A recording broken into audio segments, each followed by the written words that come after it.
Wir blicken auf das Geschehen rund um die Ukraine, denn der ukrainische Präsident Selenskyj ist in den USA angekommen und er will US-Präsident Joe Biden und den anderen westlichen Verbündeten seinen sogenannten Siegesplan vorstellen.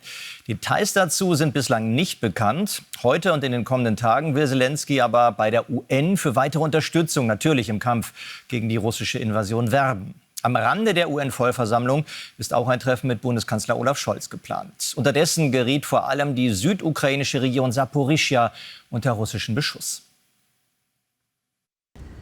Ein Geschoss schlägt ein am späten Abend in Saporischschja. Mehrere Wohnhäuser, 2 Kindergärten und einige Autos werden getroffen.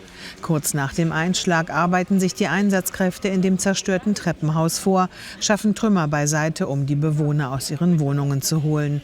Als sie befreien, finden sie mehrere Menschen verletzt vor. Ukrainischen Medien zufolge ist es das erste Mal, dass die Stadt mit Gleitbomben beschossen wird. Wir waren gerade schlafen gegangen. Plötzlich war da diese Explosion, sagt diese Anwohnerin und führt in ihre zerstörte Wohnung. Ich habe meinen Sohn gerufen, aber er hat nicht geantwortet. Da bin ich barfuß über die Scherben in sein Zimmer gerannt.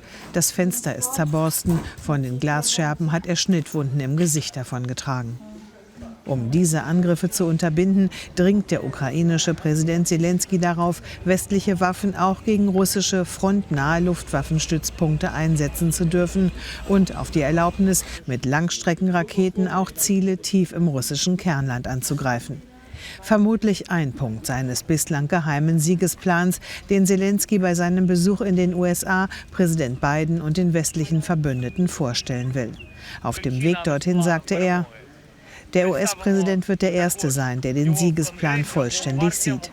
Ich werde den Siegesplan auch allen anderen Staatslenkern unserer Partnerländer vorlegen, ebenso wie dem US-Kongress und den US-Präsidentschaftskandidaten. Amerika hat die Kraft, uns mit allem auszustatten, was wir brauchen. Bislang weigert sich der Westen, und auf die Frage eines Reporters, ob US-Präsident Biden bereits über die Nutzung von Langstreckenwaffen entschieden habe, sagte er: Nein. Have you made your decision to allow Ukraine to use long-range weapons? No. Unterdessen besuchte Selenskyj in Bidens Heimatstadt Scranton eine Munitionsfabrik, die Artilleriegranaten für die Ukraine herstellt. Der ukrainische Präsident signierte die hier produzierten Sprengköpfe. Die werden an der Front, wie etwa hier in der Region Donezk, dringend benötigt, um den Vormarsch der russischen Truppen aufzuhalten.